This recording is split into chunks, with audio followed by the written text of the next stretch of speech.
seja muito bem-vindo ao InovaCast, agora em novo formato também no YouTube. E hoje, nós vamos relançar, reestrear esse canal, fazendo uma entrevista com o Alexandre Pierro, como eu costumo dizer, meu sócio na vida, ele que embarcou aí nessa jornada de transformação e de inovação. E foi um dos únicos especialistas no Brasil que participaram do processo de formatação da ISO 56002.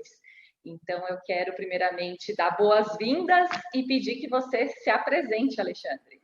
Olá, Marília, olá a todos. Para quem não me conhece, eu sou Alexandre Pierro, sou um dos fundadores da Palas. Eu tenho trabalho já há muito tempo na área de processos e com normas ISO há mais praticamente 25 anos. Infelizmente já entregando a idade, né? Mas já que nós temos que dar capivara, tem que entregar a idade, né? Sou formado em engenharia mecânica e física e tenho pós-MBA na área de inovação. E há muito tempo eu venho fazendo essa jornada junto com a Palas e junto com a Marília, para justamente ajudar as empresas a inovarem cada vez mais no Brasil, porque, querendo ou não, a inovação, eu não diria que é a bola da vez, mas é a ferramenta essencial que as empresas precisam, e quando eu falo empresa, não entendam só a indústria, mas sim as empresas de comércio e de serviço também, a maior parte do nosso PIB vem da área de serviço, e a inovação é essencial para a gente poder sobreviver. Caso a gente não utilize essa ferramenta de inovação, é questão de dias, semanas ou meses, ou talvez até 1 ou 2 anos, para a gente conseguir ser totalmente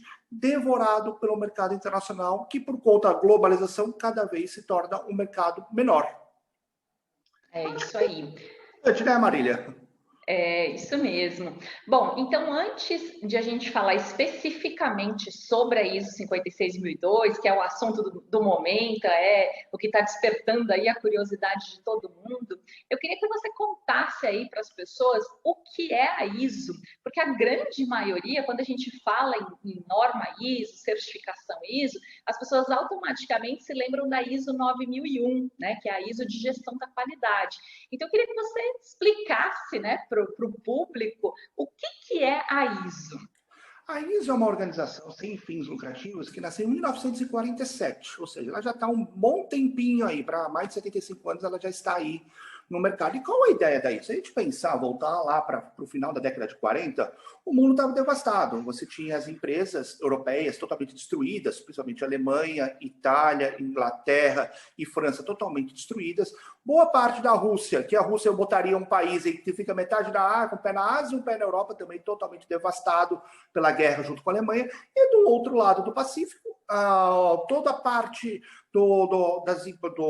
da costa pacífica, isso engloba também a parte chinesa e a parte japonesa, totalmente devastada pela guerra, com uma coisa importante que aconteceu também, foram as 2 bombas nucleares, foi algo que também acelerou demais a devastação do Pacífico como um todo. Então, quando você pensa nisso, você vê que o mundo está acabado, não tem indústria, o que isso reflete? As pessoas não vão ter emprego. Não tendo emprego, as pessoas não têm dinheiro. Não tendo dinheiro, as pessoas passam fome. E passando fome, o que acontece? Que erra novamente.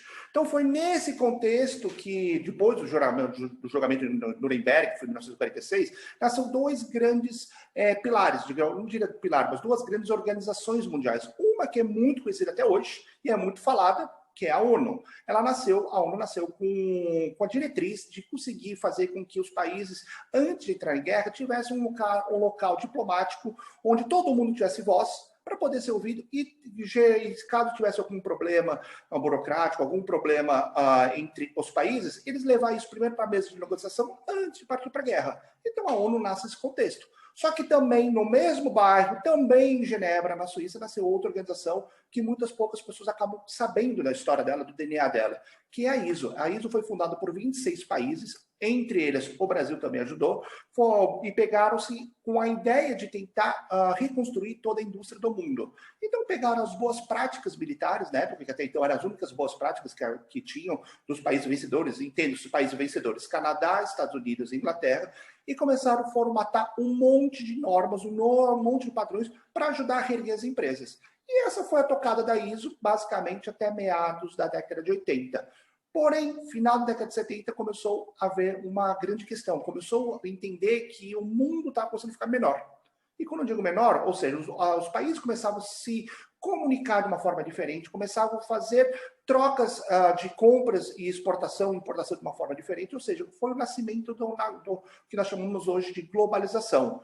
E a ISO entendeu isso e viu que só fazer normas técnicas para melhorar o rendimento do maquinário, melhorar a forma de eu fazer uma placa de sinalização para uma empresa ou melhorar qualquer outro quesito operacional não era mais o suficiente. Foi aí que a ISO começou a entender que precisaria fazer normas de negócios, normas de business, que aqui no Brasil nós conhecemos como as famosas normas de sistema de gestão, que na minha interpretação ela foi traduzida de uma forma errada. No meu conceito, a norma correta não é sistema de gestão, é sistema de negócio, sistema de business, porque a ideia dessas normas é justamente ver o negócio de uma ótica diferente. Então, nisso, na metade da década de 80, a norma que é mais conhecida hoje, a mais amplamente utilizada, que mais de 1 milhão de empresas têm essa norma, que é a norma ISO 9001, que é de sistema de gestão de qualidade. Reformulando a frase, seria um sistema de negócios pautado em qualidade, um sistema de business pautado em padronização. É isso que tem essa ideia por trás dessa primeira norma. E ela foi um sucesso estrondoso logo de cara, porque conseguiu reerguer muitas empresas. Um grande sucesso que nós vemos hoje na China como sendo a grande indústria do mundo está pautada nisso. A China, desde cedo, entendeu que era importante ter sistema de negócios pautado em qualidade para conseguir reerguer as empresas e investiu isso muito. O governo investiu em toda a sua cadeia, desde a cadeia de certificadoras, das cadeias de consultoria, e as empresas que tinham esse tipo de certificação também tinham subsídios de impostos da China. E o que isso acabou combinando? Que em menos de 20 anos a China saiu praticamente de um país totalmente agrícola para um país que hoje exporta de tudo para todo mundo, de todas as formas, dos produtos mais básicos até os produtos mais sofisticados, e tudo isso pautado em sistema de negócios. Mas aí isso também viu que só falar de qualidade não era importante. Era importante também falar da questão ambiental. Então, em 1992, para quem é um pouquinho mais antigo que eu, deve lembrar que nós tivemos uma grande plenária, foi considerada a maior plenária desde o final da Segunda Guerra Mundial, que foi a plenária da ECO 92. E a ECO 92 tinha dois grandes papéis. O primeiro era criar um protocolo de não poluição, que em 97 foi ratificado em Quioto, virou-se o protocolo de Quioto, e recentemente foi protocolado em Paris e virou o protocolo de Paris. Mas, na verdade, ele nasceu lá na ECO 92. E outro grande objetivo que poucas pessoas sabem é que tinha que sair um sistema de negócios da ECO 92 pautado em sustentabilidade das empresas. Ou seja, as empresas têm que continuar fazendo as coisas com qualidade, porém, elas têm que ser sustentáveis, porque senão, se não for dessa forma, mais cedo ou mais tarde, as empresas não têm mais matéria-prima para poder fabricar os produtos. Então, elas têm que olhar a cadeia, o ciclo de vida da sua cadeia como um todo. E foi aí que nasceu a ISO 14001, que foi publicada poucos anos seguintes e virou a segunda grande norma conhecida da ISO 92, perdão, da ISO como um todo. E até a partir do ano 2000, a globalização se expandiu mais, principalmente com o advindo da internet, e aí começou a ter um monte de outros sistemas de gestão. Tem um sistema de gestão de compliance, de suborno, de gestão de energia, de nanotecnologia, que é uma coisa nova, sistema de gestão para blockchain, que é uma coisa totalmente nova, sistema de gestão para a saúde ocupacional e agora o sistema de gestão para a inovação. Então, atualmente, em 2021, a ISO ela possui mais de 23 mil normas técnicas, e sendo dessas 23 mil normas técnicas, mais de 180 são focadas em sistema de negócios. Tem uma que é muito interessante, o qual eu participo do grupo lá da ISO, lá em Genebra, é um sistema de negócios ambiental pautado em empresas que já impactam o meio ambiente. Ou seja, eles estão indo além, eles já sabem que a empresa vai impactar, por exemplo, mercados como petroquímica.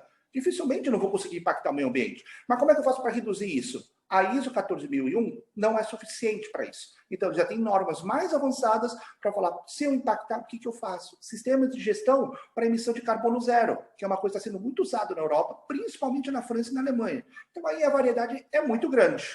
E eu acho que deu para dar uma boa resumida, não sei se foi tão rápido, mas acho que deu para dar uma boa overview para quem não conhece a ISO, quem é a ISO, para onde ela veio e por que ela está aí, né? Legal, bom saber, né, a origem da ISO e entender o que está por trás dessas certificações, né? Então, como tudo isso surgiu? A gente tem visto aí bastante movimentação em torno da 14 mil, como você comentou, né? Muitas movimentações em relação à gestão ambiental, em especial com várias questões políticas aí que vem acontecendo, políticas ambientais. E outra norma também, que você acabou não comentando, mas que a gente vê sendo implementada aí com bastante frequência nas empresas, a 45.001, que é voltada para a gestão de saúde e segurança ocupacional, uma norma que também ganha uma relevância muito grande, em especial nesse contexto de pandemia, onde a saúde ganha uma evidência ainda maior. Mas eu queria que dentro desse contexto todo de quem é a ISO, como é que é essa instituição, como é que surgiu a ideia de criar uma ISO para inovação? Na verdade, a ISO ela possui inúmeros grupos, são mais de 300 grupos de estudo dos mais diversos assuntos. Então, tem grupos que estudam qualidade, tem grupos que estudam inovação, tem grupos que estudam nanotecnologia, tem grupos que estudam biotecnologia. Então, eu tenho grupos dos mais diversos possíveis e imagináveis tópicos. E não necessariamente um grupo vai fazer uma norma. A ideia do grupo é justamente estudar, é fazer um research, fazer uma pesquisa e ver se aquelas pesquisas vão, aquele foco, aquele prisma que o grupo tem, vai haver alguma tendência de mercado e se principalmente pode ajudar as empresas. Porque, lembrando, a ISO nasceu com o viés de recuperar as indústrias da Europa e da Ásia depois da Segunda Guerra Mundial. E, além do mais, a ISO vem de grego, isonomia, igualdade. Então, ela quer dar igualdade para todo mundo. Então, todo mundo que usar a métrica dela, independente se é uma empresa de um funcionário, que existem casos de empresas com ISO 9001 de um funcionário, como casos de empresas com mais de 1 milhão de colaboradores. Então, ela tem que ser igual para todo mundo, tem que ter os melhores padrões para todo mundo. Então, a ISO ela tem muitos grupos que estudam e já havia um grupo de estudos sobre inovação bem antigo. E aí, em 2008, houve algumas mudanças no nosso mercado. Possivelmente, as pessoas vão lembrar, 2008 foi o ano da queda dos bancos. Sim, foi o ano da quebra dos bancos americanos. Mas em 2008 teve muitos pontos positivos também. O primeiro deles, que eu falo que é por conta da quebra dos bancos, é aparecer novos modelos de negócios, hoje tão populares como Airbnb, Uber e tantos outros. São modelos de negócios, formas de capitalizar dinheiro de um business diferente que nasceram por conta da quebra dos bancos. Outra coisa que também houve naquele ano foi o aparecimento desse aparelhinho aqui. Esse aparelhinho mudou tudo. Porque se as normas não são pautadas em negócios, e eu tenho um aparelho que muda a minha forma de fazer negócios, muda a forma de comunicar com o meu cliente, muda a forma de comunicar com o meu gestor, muda a forma de comunicar com o meu fornecedor, muda a minha cadeia toda. Então, peraí, isso pode mudar a questão do meu sistema de business, sistema de negócios. Então, eu tenho que olhar isso com um pouco mais de cuidado. E apareceu também em 2008, não foi nesse ano que nasceu essa aplicação, que é a famosa blockchain, mas foi a primeira vez que apareceu uma grande utilização para ela, que é o Bitcoin.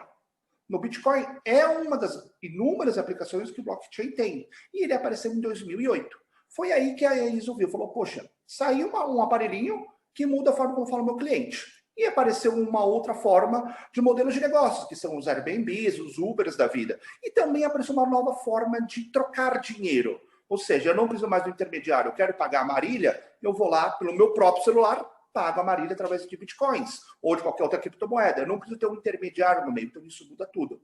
Foi aí que eles falou, opa, peraí, está mudando a regra do jogo. Se está mudando a regra do jogo, eu preciso entender um pouco mais isso e ver se faz sentido criar um manual de boas práticas, que todo sistema de negócios não deixa de ser um manual de boas práticas, e para ajudar as empresas, para justamente manter a isonomia, ou seja, as pessoas, empresas pequenas, poderem também ter o mesmo acesso às empresas grandes. Foi aí que começou a estudar a inovação. Em 2013, foi aberto um grupo de estudos para a formatação de uma norma, que é o ISO TC279, do qual eu faço parte. Esse grupo participou do total de 61 países.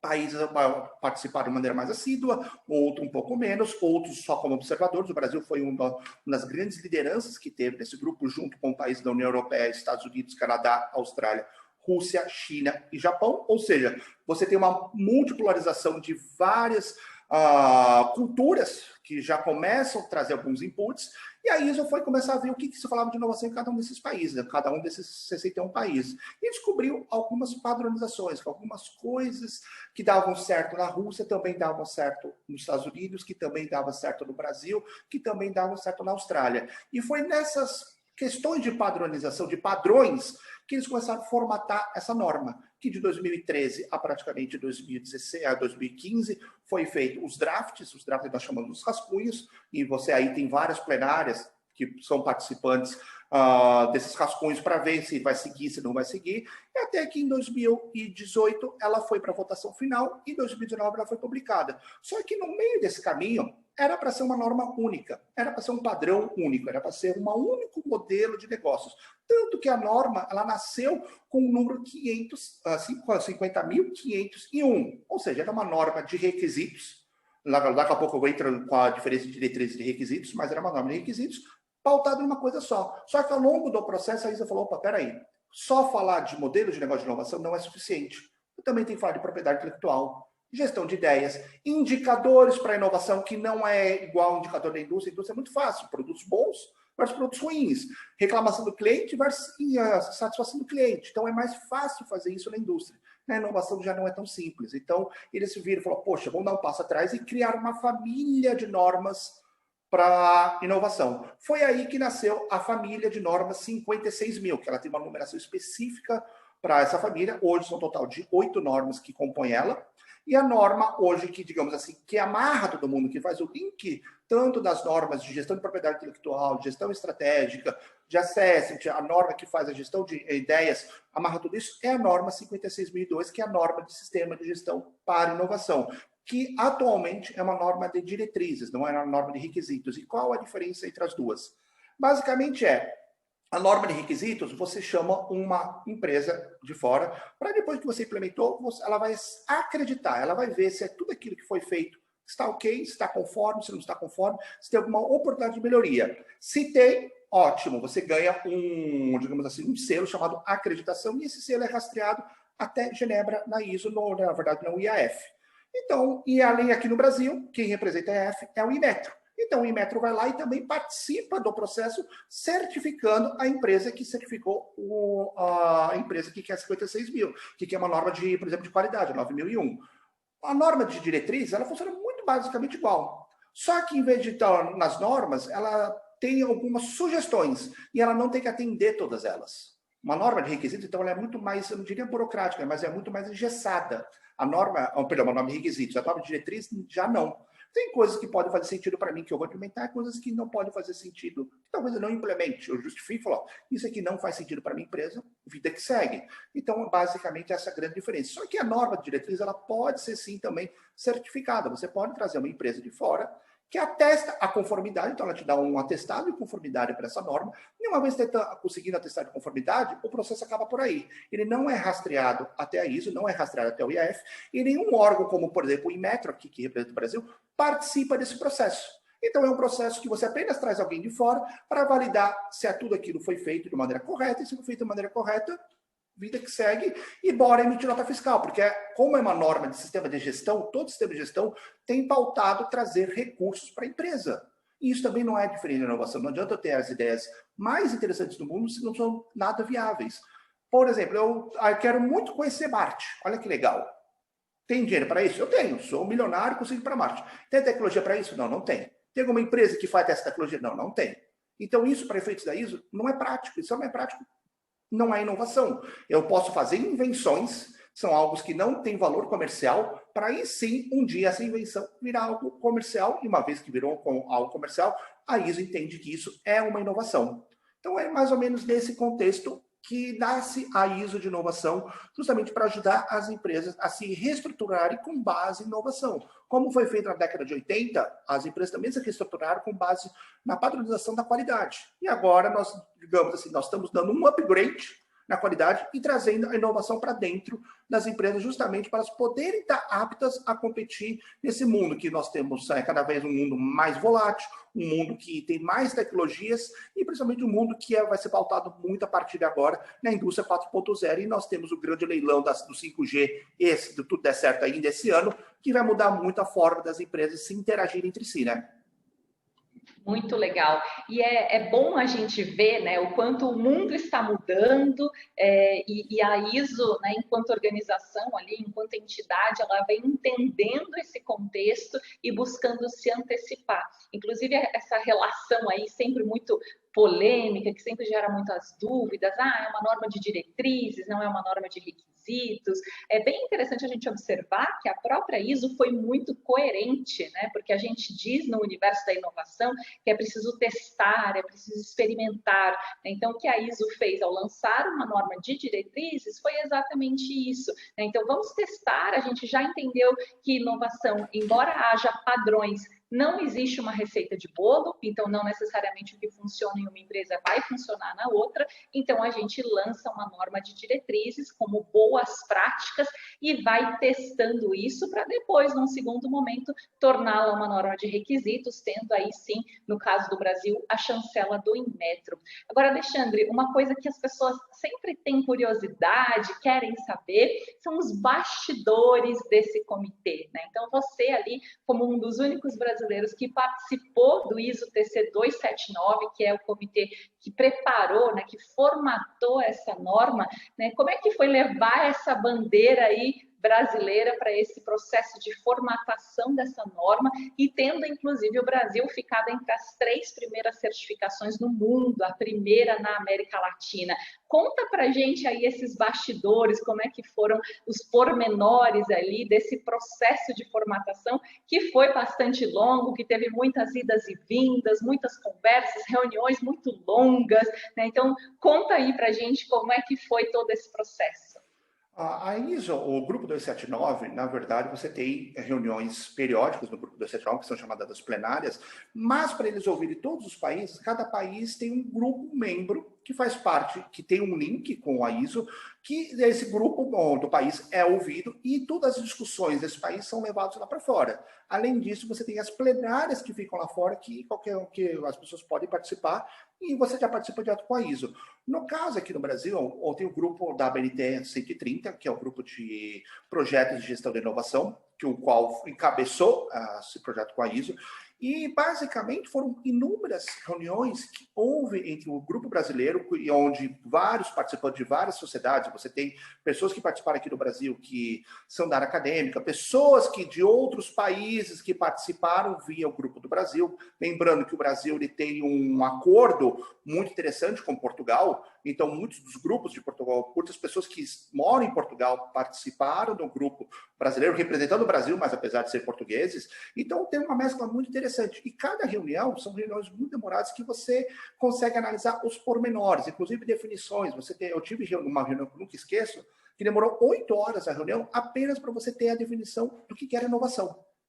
Porque se você for no manual do Frascati, tem uma definição. Se for no manual de Oslo, é uma definição mais ou menos parecida. Se for na Business School de Paris, eles têm outra definição. Então, conseguir um consenso em tudo isso é uma coisa muito trabalhosa. E o grupo trabalhou bastante nisso para conseguir esses consensos e ver o que fazia sentido e o que não fazia sentido. Por exemplo, inovação, se fala muito hoje de inovação incremental, radical e disruptiva. Incremental não faz parte da norma, porque não houve consenso. As pessoas não conseguiram entrar no consenso aonde começa a melhoria, onde termina a melhoria e onde começa a inovação incremental. Então, eles deixaram isso para um segundo momento, para uma primeira revisão de norma. As inovações radicais e disruptivas estão, sim, citadas na norma de vocabulário, fundamentos de novos vocabulários, que é a norma 56.000. E quando a gente fala de certificação, aí tem um grande ponto que é bem interessante. Muitas pessoas, e isso vale, eu diria que mais para o Brasil do que qualquer outro lugar do mundo, entendem que normas que não são acreditáveis não têm valor. Elas entendem que se uma norma não é acreditável, não tem um selinho na parede que me remete até o IAF, aquilo não tem valor. Mas aí eu faço uma contra-argumentação. O que é importante para a empresa? É ter o selinho na parede ou ter processos que deem resultado e ter dinheiro? O grande problema que houve no Brasil é que foi na década de 80, começo da década de 90, todo o setor automotivo entendeu que era importante ter a ISO 9001, porque era uma diretriz que vinha da Europa. Então, como todo mundo começou a implementar, sem entender para que aquilo servia. Então, caiu uma rotulagem muito equivocada das normas ISO no Brasil. Entende? Eu não falo isso lá fora, eu falo aqui no Brasil, porque se a gente comparar nossa indústria com indústrias lá de fora, o Brasil tem quase menos certificações que o Peru, que é um país muito pequeno, para você ver como a gente está bem atrás de quando a gente fala de línguas de indústrias no mundo. Então, as empresas entenderam que se não é certificado, não é acreditado, isso não tem valor. É o primeiro ponto que a empresa tem que entender. Aquilo vai importar para mim? Vai servir para mim? Se vai servir, não importa se a norma é certificada por atestado de conformidade ou acreditado. Importa que ela vai dar resultado. E dando o resultado, o importante é trazer alguém de fora para ver se tudo está ok. Se não tem uma oportunidade de benchmark, se não tem uma oportunidade de melhoria inclusa aí dentro. E quando a gente fala que a ISO, aqui no Brasil, ou tivemos uma das 3 primeiras certificações no mundo, é porque é o seguinte, qualquer empresa pode falar que implementa a norma. Eu posso falar, olha, a Palas implementou a norma, a empresa B implementou a norma, a empresa C implementou a norma. Só quem é que vai dar o crivo de que aquilo está bem correto? Quem é que vai dar o crivo para falar, olha, realmente a pessoa implementou, está tudo ok, e nós entendemos que ela atende os requisitos mínimos que a norma pede. É uma empresa que não tem viés emocional, não participou do processo, é uma que nós chamamos de certificadora. É ela que vai testar isso e falar se aquilo está correto ou não está correto. Então, quando a gente pensa nesse contexto, na primeira semana, quando você entra na internet e entra nas pesquisas que você consegue fazer no Google, você descobre que 3 grandes empresas se certificaram nesse mesmo ano. Ou seja, trouxeram alguém de fora que deu o crivo e falou, você implementou, está ok, agora bora emitir nota fiscal. A primeira empresa, como sempre, é a China. Teve uma empresa chinesa. Depois nós tivemos uma empresa da área de TI, uma franco-inglesa da área de TI, que ela está muito voltada agora para a questão de soluções na área de TI para a questão do Covid. E na outra nós tivemos uma empresa da indústria de nylon, uma empresa que fica aqui na região do ABC de São Paulo, que é a Massa Ferro, que também implementou e conseguiu a certificação durante a mesma semana. O processo dela de auditoria aconteceu exatamente na semana de publicação da norma. Então ela conseguiu fazer essa certificação. Mas o que eu acho que é importante as empresas entenderem, não é uma corrida para ter essa certificação, para ter o selinho na parede, e sim uma corrida para inovar, para conseguir inovação, gerar inovação e conseguir gerar resultados. Se não tivermos isso em mente, o que vai acontecer? A mesma coisa que aconteceu na década de 80 e 90. Um mercado que vai emitir um monte de certificação, o CEO da empresa vai pagar um monte de auditor, um monte de consultoria, não vai entender o valor daquilo, e no final das contas aquilo não vai gerar resultado para a empresa. Então é essa ponderação que nós temos que fazer quando falamos de uma certificação via acreditação ou uma certificação via atestado de conformidade. E um exemplo que eu posso dar, nós estamos participando de 3 grandes processos internacionais, um fica no Catar, outro fica na Espanha e outro fica no México, e esses 3 países entendem que o que importa é emitir nota fiscal no final do dia. Não se meu selinho é acreditável ou não. E é esse nosso grande desafio aqui na Palas, conseguir catequizar as pessoas e as pessoas entenderem desta importância. Só assim as nossas empresas vão começar a crescer e brigar de igual para igual com qualquer empresa do mundo. É isso mesmo, preparar as empresas para o futuro, né? Reforçando aqui o nosso propósito. Você acabou esquecendo até aí de comentar, né, que nessa jornada aí de formatação da norma, nós estivemos, né, presencialmente lá em Genebra, na sede da ISO, na Suíça, obviamente antes da pandemia, né, de tudo isso que a gente está vivendo, onde todo mundo tem que ficar preso dentro de casa, foi um momento muito enriquecedor aí nessa nossa jornada. Abril de 2019. Pois é, a gente realmente mergulhou profundamente de cabeça para buscar esse conhecimento lá fora e trazer para as empresas brasileiras, né? Então, o propósito da Palas, ele vai muito ao encontro de ajudar as empresas a se prepararem para o futuro, né? A gente não sabe o que vai ser do futuro, nenhuma empresa colocou pandemia no planejamento de 2020, né? Mas a gente precisa estar preparado para a disrupção no nosso mercado, para as novas tecnologias, né? Então, realmente temos uma longa jornada aí e a inovação, sem sombra de dúvida, é algo fundamental para que a gente consiga transformar o nosso país, né? Tornar as nossas empresas, as indústrias, o comércio, o serviço, cada vez mais competitivos para que a gente possa brigar de igual para igual com o mundo todo. Então, queria fechar aqui essa edição do InovaCast, fazendo um agradecimento especial a você, Alexandre, muito obrigada pela sua participação. Queria que você deixasse aí uma mensagem final para o nosso público, né? Qual que é aí a verdadeira missão da ISO 56002? Eu vou um pouquinho, antes de falar da verdadeira missão da ISO 56000, eu vou um pouquinho atrás e fazer uma provocação. O grande erro que nossas empresas tiveram e a grande oportunidade que nós tivemos no começo da globalização, entenda-se, final da década de 80, começo da década de 90, era conseguir padronizar nossas empresas e fazer elas brigarem de igual para igual com qualquer país do mundo.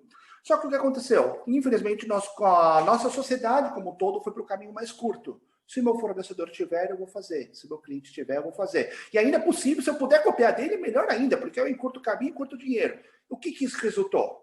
Empresas com um monte de ISO 9000 que não geram resultado. Pelo menos continuam errando as mesmas coisas porque não usam o sistema de gestão a seu favor. Dificilmente você vê um diretor de qualidade na empresa. Dificilmente você vê no board de grandes multinacionais uma área de qualidade que tenha voz ativa. Por quê? Por conta disso. As pessoas entenderam que aquilo era um monte de formulário, um monte de documentos, mas não entendiam o valor daquilo. Então, esse foi o grande erro. A gente implementou muito disso nas nossas empresas de uma maneira totalmente equivocada, só para atender o que a norma pede. E quando tem que ser o contrário. Eu tenho que fazer aquilo não porque a norma pede, eu tenho que fazer aquilo porque faz sentido para a minha empresa. E isso vale para a qualidade, vale para o meio ambiente, vale para a saúde ocupacional, vale para compliance, vale para qualquer coisa, inclusive a inovação. Eu tenho que fazer aquilo se fizer sentido para a minha empresa, se trouxer resultado. Se eu não trouxer, é melhor pegar esse dinheiro, botar na bolsa, comprar criptomoedas, botar na poupança, fazer qualquer outra coisa. Mas eu tenho que pegar um pouco recurso da minha empresa e usar de uma maneira assertiva. Então, o grande desafio que nós temos hoje na inovação é justamente esse. Evitar que as pessoas façam isso copiando o que dá certo na outra empresa. O que a gente vê na questão de indústria 4.0, qual é uma das minhas especialidades? Se a empresa fulana comprou um robô, eu vou lá comprar também. Se a empresa tem realidade virtual, eu vou lá também fazer. Será que isso faz sentido? Faz sentido eu comprar robô para uma empresa de serviços? Faz sentido eu ter realidade virtual para uma empresa de comércio? É essas perguntas que nós temos que fazer. Não é porque o mercado acha isso interessante, é que eu tenho que fazer. Eu tenho que fazer aquilo que faz sentido. E a norma 56.000, ela te dá essa diretriz, ela te dá esse caminho de você se questionar constantemente e criar pedaços, ou etapas, ou chamaria até de gates, para conseguir ver isso vai fazer sentido, isso não vai. Lembrando que é uma norma de inovação. Então, se é inovação, eu vou trabalhar com criatividade, geração de ideias, geração de novos produtos, novos serviços para novos mercados. Só que até onde aquilo faz sentido?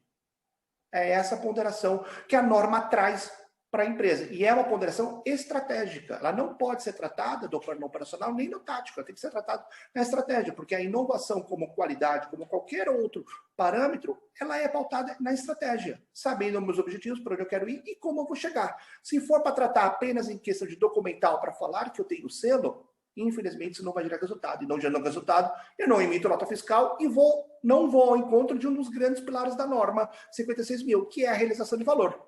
Então, olha como o ciclo é muito bem amarrado. Se eu fizer isso de qualquer jeito, eu não atendo um dos próprios princípios da norma, que é a realização de valor naquilo que eu faço dia a dia. Então, acho que é essa grande ponderação que todos nós temos que fazer. Faz sentido? Se faz sentido, vamos atrás. E outra, se fizer sentido, eu tenho que lembrar que a minha empresa é diferente do meu vizinho, que é diferente do meu cliente, que é diferente do meu fornecedor. Então, cada sistema é único. Não adianta eu copiar o sistema do outro, porque o que funciona para ele não vai funcionar para mim por uma questão simples. Cultura. E a inovação, você tem muita questão das pessoas por trás. Se eu tenho pessoas, eu tenho cultura. E se eu não trago cultura para dentro do meu sistema de negócios, nada vai funcionar. Então, acho que mais ou menos é por essa reflexão que eu terminaria o nosso podcast. Convido todos vocês semanalmente, nós vamos sempre trazer um entrevistado aqui para conversar com a gente dos mais diversos assuntos, sempre voltado para os ambientes de inovação e gestão. E acompanhe a gente nas nossas redes sociais. E é assim que eu fecho esse podcast, Marília. É isso aí. E lembrando que a definição de inovação para a ISO é a geração de resultado, seja ele financeiro ou não financeiro. A norma, inclusive, traz que todo o resultado que a empresa trouxer, na verdade, toda ideia, toda novidade que ela gerar, que não trouxer um resultado, seja ele financeiro ou não financeiro, é classificado como uma invenção e não como como uma inovação. Então, fica aí essa observação para vocês. Será que a sua empresa realmente está gerando inovação ou ela só está inventando coisas? Será que vocês realmente têm um laboratório de inovação ou é uma salinha de descompressão cheia de puffs, de post-its coloridos? As fazendas de puffs, como a gente já bem conhece, ou se vocês realmente estão conseguindo transformar toda essa criatividade em nota fiscal, em resultado financeiro e não financeiro para a sua empresa. Então, a gente se despede por aqui. Como o Alexandre comentou, siga a Palas nas redes sociais, a gente está presente no LinkedIn, no Spotify, aqui com o nosso InovaCast, no YouTube, onde você pode conferir os nossos vídeos também, e a gente está sempre produzindo muito conteúdo para o nosso blog. Então, visite gestãopalas.com.br/blog e a gente segue por aqui, sempre com o objetivo de trazer bastante conhecimento em inovação para você e para a sua empresa. Até o próximo. Tchau, tchau.